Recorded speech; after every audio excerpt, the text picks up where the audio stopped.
شروع اللہ کا نام لے کر جو بڑا مہربان نہایت رحم والا ہے۔ الف لام را، یہ کتاب روشن کی آیتیں ہیں۔ ہم نے اس قرآن کو عربی میں نازل کیا ہے تاکہ تم لوگ سمجھ سکو۔ اے پیغمبر، ہم اس قرآن کے ذریعے سے جو ہم نے تمہاری طرف بھیجا ہے تمہیں ایک نہایت اچھا قصہ سناتے ہیں، اور تم اس سے پہلے بے خبر تھے۔ جب یوسف نے اپنے والد سے کہا کہ ابا، میں نے خواب میں 11 ستاروں اور سورج اور چاند کو دیکھا ہے، دیکھتا کیا ہوں کہ وہ مجھے سجدہ کر رہے ہیں۔ انہوں نے کہا کہ بیٹا، اپنے خواب کا ذکر اپنے بھائیوں سے نہ کرنا، نہیں تو وہ تمہارے حق میں کوئی چال چلیں گے۔ کچھ شک نہیں کہ شیطان انسان کا کھلا دشمن ہے، اور اسی طرح اللہ تمہیں برگزیدہ و ممتاز کرے گا اور خواب کی باتوں کی تعبیر کا علم سکھائے گا، اور جس طرح اس نے اپنی نعمت پہلے تمہارے دادا پر دادا ابراہیم اور اسحاق پر پوری کی تھی، اسی طرح تم پر اور اولاد یعقوب پر پوری کرے گا۔ بے شک تمہارا پروردگار سب کچھ جاننے والا ہے، حکمت والا ہے۔ ہاں، یوسف اور ان کے بھائیوں کے قصے میں پوچھنے والوں کے لیے بہت سی نشانیاں ہیں۔ جب انہوں نے آپس میں تذکرہ کیا کہ یوسف اور اس کا بھائی ابا کو ہم سے زیادہ پیارے ہیں، حالانکہ ہم جماعت کی جماعت ہیں، کچھ شک نہیں کہ ابا کھلی غلطی پر ہیں۔ یوسف کو یا تو جان سے مار ڈالو یا کسی ملک میں پھینک آؤ، پھر ابا کی توجہ صرف تمہاری طرف ہو جائے گی، اور اس کے بعد تم نیک لوگوں میں ہو جاؤ گے۔ ان میں سے ایک کہنے والے نے کہا کہ یوسف کو جان سے نہ مارو، کسی اندھے کنویں میں ڈال دو کہ کوئی راہگیر اسے نکال کر کسی دوسرے ملک میں لے جائے گا۔ اگر تم کو کرنا ہی ہے تو یوں کرو۔ یہ مشورہ کر کے وہ اپنے والد سے کہنے لگے کہ ابا جان، کیا سبب ہے کہ آپ یوسف کے بارے میں ہمارا اعتبار نہیں کرتے، حالانکہ ہم اس کے خیر خواہ ہیں؟ کل اسے ہمارے ساتھ بھیج دیجئے کہ خوب میوے کھائے اور کھیلے کودے، ہم اس کے نگہبان ہیں۔ انہوں نے کہا کہ یہ امر مجھے غمناک کیے دیتا ہے کہ تم اسے لے جاؤ، یعنی وہ مجھ سے جدا ہو جائے، اور مجھے یہ بھی خوف ہے کہ تم کھیل میں اس سے غافل ہو جاؤ اور اسے بھیڑیا کھا جائے۔ وہ کہنے لگے کہ اگر ہماری موجودگی میں کہ ہم ایک طاقتور جماعت ہیں اسے بھیڑیا کھا گیا تو ہم بڑے نقصان میں پڑ گئے۔ غرض جب وہ اس کو لے گئے اور اس بات پر اتفاق کر لیا کہ اس کو اندھے کنویں میں ڈال دیں، اور ہم نے یوسف کی طرف وحی بھیجی کہ ایک وقت ایسا آئے گا کہ تم انہیں ان کے اس سلوک سے آگاہ کرو گے، اور ان کو اس وحی کی کچھ خبر نہ ہوگی۔ اور یہ حرکت کر کے وہ رات کے وقت باپ کے پاس روتے ہوئے آئے، کہنے لگے کہ ابا جان، ہم تو دوڑنے اور ایک دوسرے سے آگے نکلنے میں مصروف ہو گئے اور یوسف کو اپنے اسباب کے پاس چھوڑ گئے تو اسے بھیڑیا کھا گیا، اور آپ ہماری بات کو گو ہم سچ ہی کہتے ہیں باور نہیں کریں گے، اور ان کے کرتے پر جھوٹ موٹ کا لہو بھی لگا لائے۔ یعقوب نے کہا کہ یوں نہیں ہے، بلکہ تم اپنے دل سے یہ بات بنا لائے ہو۔ اچھا، صبر کہ وہی خوب ہے، اور جو تم بیان کرتے ہو اس کے بارے میں اللہ ہی سے مدد چاہیے۔ اور اب اللہ کی شان دیکھو کہ اس کنویں کے قریب ایک قافلہ آوارد ہوا، اور انہوں نے پانی کے لیے اپنا سقا بھیجا، تو اس نے کنویں میں ڈول لٹکایا، یوسف اس سے لٹک گئے۔ وہ بولا، زہے قسمت، یہ تو ایک لڑکا ہے، اور اس کو قیمتی سرمایہ سمجھ کر چھپا لیا۔ اور جو کچھ وہ کرتے تھے اللہ کو خوب معلوم تھا، اور انہوں نے اس کو تھوڑی سی قیمت یعنی معدود چند درہموں پر بیچ ڈالا، اور وہ اس سے بیزار ہو رہے تھے۔ اور مصر میں جس شخص نے اس کو خریدا، اس نے اپنی بیوی سے جس کا نام زلیخا تھا کہا کہ اس کو عزت و اکرام سے رکھو، عجب نہیں کہ یہ ہمیں فائدہ دے یا ہم اسے بیٹا بنا لیں۔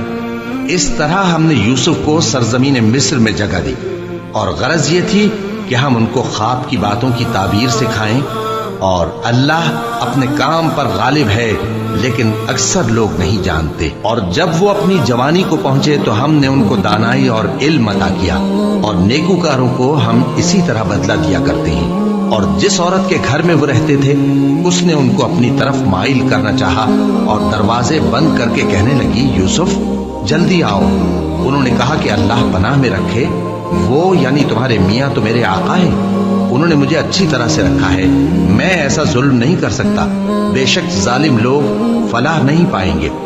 اور اس عورت نے ان کا قصد کیا اور انہوں نے اس کا قصد کیا۔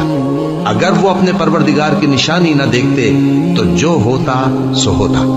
یوں اس لیے کیا گیا کہ ہم ان سے برائی اور بے حیائی کو روک دیں، بے شک وہ ہمارے چنے ہوئے بندوں میں سے تھے۔ اور دونوں دروازے کی طرف بھاگے، آگے یوسف پیچھے زلیخا۔ اور عورت نے ان کا کرتا پیچھے سے پکڑ کر جو کھینچا تو پھاڑ ڈالا، اور دونوں کو دروازے کے پاس عورت کا خاوند مل گیا۔ تو عورت بولی کہ جو شخص تمہاری بیوی کے ساتھ برا ارادہ کرے اس کی اس کے سوا کیا سزا ہے کہ یا تو قید کیا جائے یا اسے دکھ کا عذاب دیا جائے۔ یوسف نے کہا اسی نے مجھ کو اپنی طرف مائل کرنا چاہا تھا، اور اس کے خاندان میں سے ایک گواہ نے گواہی دی کہ اگر اس کا کرتا آگے سے پھٹا ہو تو یہ سچی اور یوسف جھوٹا ہے، اور اگر کرتا پیچھے سے پھٹا ہو تو یہ جھوٹی اور وہ سچا ہے۔ سو جب اس کا کرتا دیکھا تو پیچھے سے پھٹا تھا، تب اس نے زلیخا سے کہا کہ یہ تمہارا ہی فریب ہے، اور کچھ شک نہیں کہ تم عورتوں کے فریب بڑے بھاری ہوتے ہیں۔ یوسف اس بات کا خیال نہ کر، اور زلیخا تو اپنے گناہ کی بخشش مانگ، بے شک خطا تیری ہی ہے۔ اور شہر میں عورتیں گفتگویں کرنے لگیں کہ عزیز کی بیوی اپنے غلام کو اپنی طرف مائل کرنا چاہتی ہے اور اس کی محبت اس کے دل میں گھر کر گئی ہے، ہم دیکھتی ہیں کہ وہ کھلی گمراہی میں ہے۔ پھر جب زلیخا نے ان عورتوں کی گفتگو جو حقیقت میں دیدار یوسف کے لیے ایک چال تھی سنی، تو ان کے پاس دعوت کا پیغام بھیجا اور ان کے لیے ایک محفل مرتب کی، اور پھل تراشنے کے لیے ہر ایک کو ایک ایک چھری دی، اور یوسف سے کہا کہ ان کے سامنے آؤ۔ جب عورتوں نے ان کو دیکھا تو ان کا روب حسن ان پر ایسا چھا گیا کہ پھل تراشتے تراشتے اپنے ہاتھ کاٹ لیے، اور بے ساختہ بول اٹھی کہ اللہ پاک ہے، یہ آدمی نہیں، یہ تو کوئی بزرگ فرشتہ ہے۔ زلیخا نے کہا تو یہ وہی ہے جس کے بارے میں تم مجھے تانے دیتی تھی، اور بے شک میں نے اس کو اپنی طرف مائل کرنا چاہا مگر یہ بچا رہا، اور اگر یہ وہ کام نہ کرے گا جو میں اسے کہتی ہوں تو قید کر دیا جائے گا اور ذلیل ہوگا۔ یوسف نے دعا کی کہ پروردگار، جس کام کی طرف یہ مجھے بلاتی ہیں اس کی نسبت مجھے قید پسند ہے، اور اگر تو مجھ سے ان کے فریب کو نہ ہٹائے گا تو میں ان کی طرف مائل ہو جاؤں گا اور نادانوں میں سے ہو جاؤں گا۔ بس ان کے رب نے ان کی دعا قبول کر لی اور ان سے عورتوں کا داؤں ٹال دیا، بے شک وہی تو سننے والا ہے، جاننے والا ہے۔ پھر باوجود اس کے کہ وہ لوگ ان کی بے گناہی کے نشان دیکھ چکے تھے، ان کی رائے یہی ٹھہری کہ کچھ عرصے کے لیے ان کو قید ہی کر دیں، اور ان کے ساتھ دو اور جوان بھی داخل زندہ ہوئے۔ ایک نے ان میں سے کہا کہ میں نے خواب دیکھا ہے، دیکھتا کیا ہوں کہ شراب کے لیے انگور نچوڑ رہا ہوں۔ دوسرے نے کہا کہ میں نے بھی خواب دیکھا ہے، میں یہ دیکھتا ہوں کہ اپنے سر پر روٹیاں اٹھائے ہوئے ہوں اور پرندے ان میں سے کھا رہے ہیں، تو ہمیں ان کی تعبیر بتا دیجئے کہ ہم تمہیں نیکوکار دیکھتے ہیں۔ یوسف نے کہا کہ جو کھانا تم کو ملنے والا ہے وہ آنے نہیں پائے گا کہ میں اس سے پہلے تم کو اس کی تعبیر بتا دوں گا۔ یہ ان باتوں میں سے ہے جو میرے پروردگار نے مجھے سکھائی ہیں۔ جو لوگ اللہ پر ایمان نہیں لاتے اور آخرت کا انکار کرتے ہیں، میں نے ان کا مذہب چھوڑ دیا ہے، اور میں اپنے باپ دادا ابراہیم اور اسحاق اور یعقوب کے مذہب پر چلتا ہوں۔ ہمیں شایع نہیں ہے کہ کسی چیز کو اللہ کے ساتھ شریک بنائیں، یہ اللہ کا فضل ہے ہم پر بھی اور لوگوں پر بھی، لیکن اکثر لوگ شکر نہیں کرتے۔ اے میرے قید خانے کے رفیقوں، بھلا کئی جدا جدا آقا اچھے یا اللہ جو اکیلا ہے سب پر غالب ہے؟ جن چیزوں کی تم اللہ کے سوا پرستش کرتے ہو وہ صرف نام ہی نام ہے جو تم نے اور تمہارے باپ دادا نے رکھ لیے ہیں، اللہ نے ان کی کوئی سند نازل نہیں کی۔ سن رکھو کہ اللہ کے سوا کسی کی حکومت نہیں ہے، اس نے ارشاد فرمایا ہے کہ اس کے سوا کسی کی عبادت نہ کرو، یہی سیدھا دین ہے، لیکن اکثر لوگ نہیں جانتے۔ اے میرے قید خانے کے رفیقوں، تم میں سے ایک جو پہلا خواب بیان کرنے والا ہے وہ تو اپنے آقا کو شراب پلایا کرے گا، اور جو دوسرا ہے وہ سولی دیا جائے گا، اور پرندے اس کا سر نوچ کھائیں گے۔ جو بات تم مجھ سے پوچھتے تھے وہ فیصل ہو چکی ہے، اور ان دونوں میں سے جس کی نسبت یوسف نے خیال کیا کہ وہ رہائی پا جائے گا، اس سے کہا کہ اپنے آقا سے میرا ذکر بھی کر دینا۔ پھر شیطان نے اسے ان کا اپنے آقا سے ذکر کرنا بھلا دیا، اور یوسف کئی برس قید خانے ہی میں رہے۔ اور بادشاہ نے کہا کہ میں نے خواب دیکھا ہے، دیکھتا کیا ہوں کہ 7 موٹی گائیں ہیں جن کو 7 دبلی گائیں کھا رہی ہیں، اور 7 خوشے سبز ہیں اور 7 خشک۔ اے درباریو، اگر تم خوابوں کی تعبیر دے سکتے ہو تو مجھے میرے خواب کی تعبیر بتاؤ۔ انہوں نے کہا یہ خواب تو پریشان خیالی سے ہیں، اور ہمیں ایسے خوابوں کی تعبیر نہیں آتی۔ اور وہ شخص جو دونوں قیدیوں میں سے رہائی پا گیا تھا اور جسے مدت کے بعد وہ بات یاد آ گئی، بول اٹھا کہ میں آپ کو اس کی تعبیر لا بتاتا ہوں، مجھے قید خانے جانے کی اجازت دیجیے۔ غرض وہ یوسف کے پاس آیا اور کہنے لگا، یوسف، اے بڑے سچے یوسف، ہمیں اس خواب کی تعبیر بتائیے کہ 7 موٹی گایوں کو 7 دبلی گائیں کھا رہی ہیں، اور 7 خوشے سبز ہیں اور 7 سوکھے، تاکہ میں لوگوں کے پاس واپس جا کر تعبیر بتاؤں۔ عجب نہیں کہ وہ تمہاری قدر جانے۔ انہوں نے کہا کہ تم لوگ 7 سال متواتر کھیتی کرتے رہو گے، تو جو غلہ کاٹو تو تھوڑے سے غلے کے سوا جو کھانے میں آئے باقی کو خوشوں میں ہی رہنے دینا۔ پھر اس کے بعد خشک سالی کے 7 سخت سال آئیں گے کہ جو غلہ تم نے جمع کر رکھا ہوگا وہ سب کو کھا جائیں گے، صرف وہی تھوڑا سا رہ جائے گا جو تم احتیاط سے رکھ چھوڑو گے۔ پھر اس کے بعد ایک ایسا سال آئے گا کہ خوب مے برسے گا اور لوگ اس میں رس نچوڑیں گے۔ اور یہ تعبیر سن کر بادشاہ نے حکم دیا کہ یوسف کو میرے پاس لے آؤ۔ سو جب قاصد ان کے پاس گیا تو انہوں نے کہا کہ اپنے آقا کے پاس واپس جاؤ اور اس سے پوچھو کہ ان عورتوں کا کیا حال ہے جنہوں نے اپنے ہاتھ کاٹ لیے تھے، بے شک میرا پروردگار ان کے فریب سے خوب واقف ہے۔ بادشاہ نے عورتوں سے پوچھا کہ تمہارا کیا قصہ تھا جب تم نے یوسف کو اپنی طرف مائل کرنا چاہا؟ سب بول اٹھیں کہ اللہ پاک ہے، ہم نے اس میں کوئی برائی معلوم نہیں کی۔ عزیز کی بیوی نے کہا، اب سچی بات تو ظاہر ہو ہی گئی ہے، اصل یہ ہے کہ میں نے اس کو اپنی طرف مائل کرنا چاہا تھا اور وہ بے شک سچا ہے۔ یوسف نے کہا کہ میں نے یہ بات اس لیے پوچھی ہے کہ عزیز کو یقین ہو جائے کہ میں نے اس کی پیٹھ پیچھے اس کی امانت پہ خیانت نہیں کی، اور اللہ خیانت کرنے والوں کی چال کو چلنے نہیں دیتا، اور میں اپنے آپ کو پاک صاف نہیں کہتا، کیونکہ نفس امارہ انسان کو برائی ہی سکھاتا رہتا ہے، مگر یہ کہ میرا پروردگار رحم فرمائے، بے شک میرا پروردگار بخشنے والا ہے، مہربان ہے۔ اور بادشاہ نے حکم دیا کہ اسے میرے پاس لاؤ، میں اسے اپنا مصاحب خاص بناؤں گا۔ پھر جب ان سے گفتگو کی تو کہا کہ آج سے تم ہمارے ہاں صاحب منزلت ہو اور صاحب اعتبار ہو۔ یوسف نے کہا، مجھے زرعی پیداوار پر مقرر کر دیجئے، کیونکہ میں حفاظت بھی کر سکتا ہوں اور اس کام سے واقف بھی ہوں۔ اس طرح ہم نے یوسف کو ملک مصر میں جگہ دی اور وہ اس ملک میں جہاں چاہتے تھے رہتے تھے۔ ہم اپنی رحمت جس پر چاہتے ہیں کرتے ہیں اور نیکوکاروں کے اجر کو ضائع نہیں کرتے، اور جو لوگ ایمان لائے اور ڈرتے رہے ان کے لیے آخرت کا اجر بہت بہتر ہے۔ اور یوسف کے بھائی کنعان سے مصر میں غلہ خریدنے کے لیے آئے تو یوسف کے پاس گئے، تو یوسف نے ان کو پہچان لیا اور وہ ان کو نہ پہچان سکے۔ اور جب یوسف نے ان کے لیے ان کا سامان تیار کر دیا تو کہا کہ پھر آنا تو جو باپ کی طرف سے تمہارا ایک اور بھائی ہے اسے بھی میرے پاس لیتے آنا۔ کیا تم نہیں دیکھتے کہ میں ناپ بھی پوری پوری دیتا ہوں اور مہمانداری بھی خوب کرتا ہوں؟ اب اگر تم اسے میرے پاس نہ لاؤ گے تو نہ تمہیں میرے ہاں سے غلہ ملے گا اور نہ تم میرے پاس ہی آ سکو گے۔ انہوں نے کہا کہ ہم اس کے بارے میں اس کے والد کو پھسلائیں گے اور ہم یہ کام کر کے رہیں گے۔ اور یوسف نے اپنے خدام سے کہا کہ ان کا سرمایہ یعنی غلے کی قیمت ان کے سامان میں رکھ دو۔ عجب نہیں کہ جب یہ اپنے اہل و عیال میں جائیں تو اسے پہچان لیں، اور عجب نہیں کہ یہ پھر یہاں آئے۔ بس جب وہ اپنے والد کے پاس واپس گئے تو کہنے لگے کہ ابا، ہمارے لیے غلے کی بندش کر دی گئی ہے، تو ہمارے ساتھ ہمارے بھائی کو بھیج دیجئے تاکہ ہم پھر غلہ لائیں اور ہم اس کے نگہبان ہیں۔ یعقوب نے کہا کہ میں اس کے بارے میں تمہارا اعتبار نہیں کرتا، مگر ویسا ہی جیسا پہلے اس کے بھائی کے بارے میں کیا تھا، سو اللہ ہی بہتر نگہبان ہے اور وہ سب سے زیادہ رحم کرنے والا ہے۔ اور جب انہوں نے اپنا اسباب کھولا تو دیکھا کہ ان کا سرمایہ واپس کر دیا گیا ہے۔ کہنے لگے، ابا، ہمیں اور کیا چاہیے؟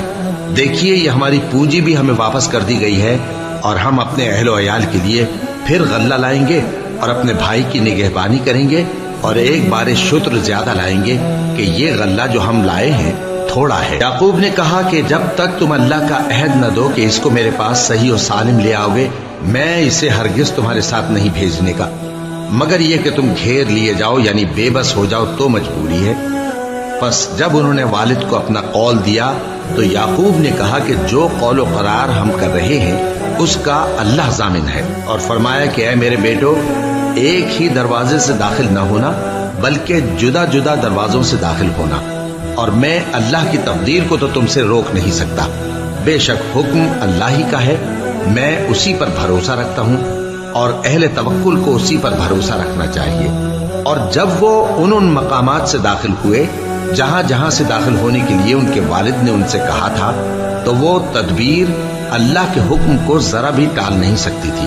ہاں، وہ یعقوب کے دل کی خواہش تھی جو انہوں نے پوری کی تھی، اور بے شک وہ صاحب علم تھے، کیونکہ ہم نے ان کو علم سکھایا تھا، لیکن اکثر لوگ نہیں جانتے. اور جب وہ لوگ یوسف کے پاس پہنچے تو یوسف نے اپنے حقیقی بھائی کو اپنے پاس جگہ دی اور کہا کہ میں تمہارا بھائی ہوں، تو جو سلوک یہ ہمارے ساتھ کرتے رہے ہیں اس پر افسوس نہ کرنا. پھر جب ان کا اسباب تیار کر دیا تو اپنے بھائی کے تھیلے میں آپ خورا رکھ دیا. پھر جب وہ آبادی سے باہر نکل گئے تو ایک پکارنے والے نے آواز دی کہ قافلے والو، تم تو چور ہو. وہ ان کی طرف متوجہ ہو کر کہنے لگے کہ تمہاری کیا چیز کھوئی گئی ہے؟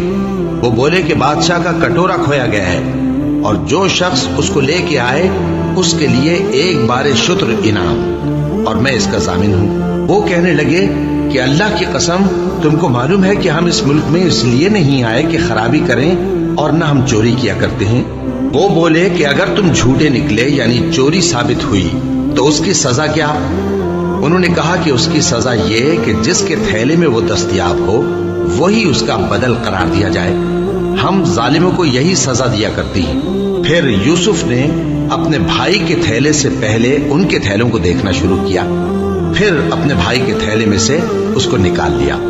اس طرح ہم نے یوسف کے لیے تدبیر کی، ورنہ بادشاہ کے قانون کے مطابق وہ اپنے بھائی کو لے نہیں سکتے تھے مگر یہ کہ اللہ چاہے.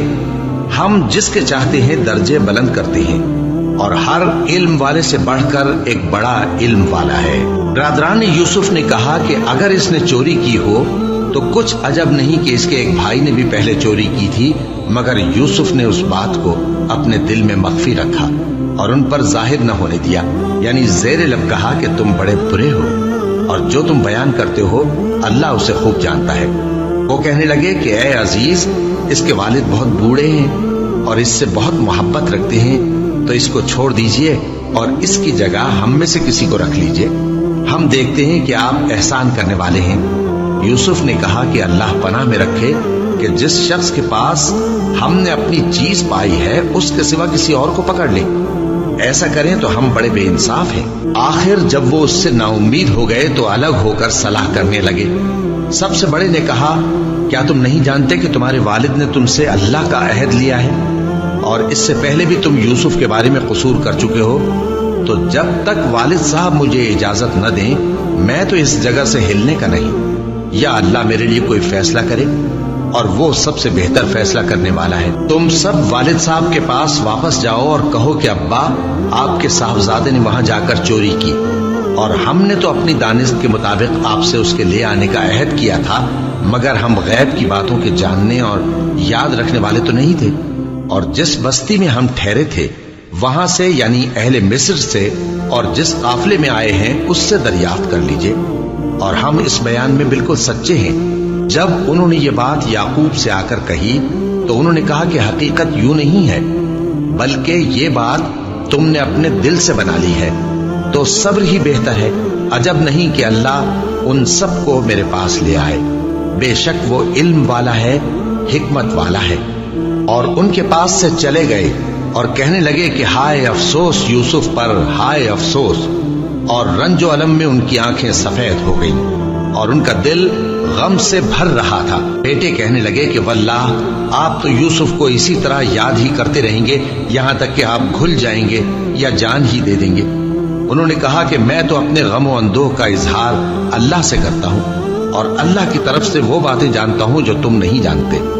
اے بیٹو، یوں کرو کہ ایک دفعہ پھر جاؤ اور یوسف اور اس کے بھائی کو تلاش کرو، اور اللہ کی رحمت سے نا امید نہ ہونا کہ اللہ کی رحمت سے تو کافر لوگ ہی نا امید ہوا کرتے ہیں. پھر جب وہ یوسف کے پاس گئے تو کہنے لگے کہ اے عزیز، ہمیں اور ہمارے اہل و عیال کو بڑی تکلیف ہو رہی ہے اور ہم یہ تھوڑا سا سرمایہ لائے ہیں، آپ ہمیں اس کے عوض پورا غلہ دے دیجئے اور ہم پر خیرات کیجئے کہ اللہ خیرات کرنے والوں کو ثواب دیتا ہے. یوسف نے کہا تمہیں معلوم ہے کہ جب تم نادانی میں پھنسے ہوئے تھے تو تم نے یوسف اور اس کے بھائی کے ساتھ کیا کیا تھا؟ وہ بولے کیا واقعی تم ہی یوسف ہو؟ انہوں نے کہا ہاں میں یوسف ہوں، اور بن یامین کی طرف اشارہ کر کے کہنے لگے یہ میرا بھائی ہے، اللہ نے ہم پر بڑا احسان کیا ہے، جو شخص اللہ سے ڈرتا اور صبر کرتا ہے تو اللہ نیکوکاروں کا اجر ضائع نہیں کرتا۔ وہ بولے اللہ کی قسم اللہ نے تم کو ہم پر فضیلت بخشی ہے اور بے شک ہم خطا کار تھے۔ یوسف نے کہا کہ آج کے دن تم پر کوئی ملامت نہیں، اللہ تم کو معاف کرے اور وہ سب سے بڑھ کر رحم کرنے والا ہے۔ یہ میرا کرتا لے جاؤ، پھر اسے والد صاحب کے منہ پر ڈال دینا تو وہ بینا ہو جائیں گے، اور اپنے تمام اہل و عیال کو میرے پاس لے آؤ۔ اور جب قافلہ مصر سے روانہ ہوا تو ان کے والد کہنے لگے کہ اگر مجھ کو یہ نہ کہو کہ بوڑھا بہک گیا ہے تو مجھے تو یوسف کی بو آ رہی ہے۔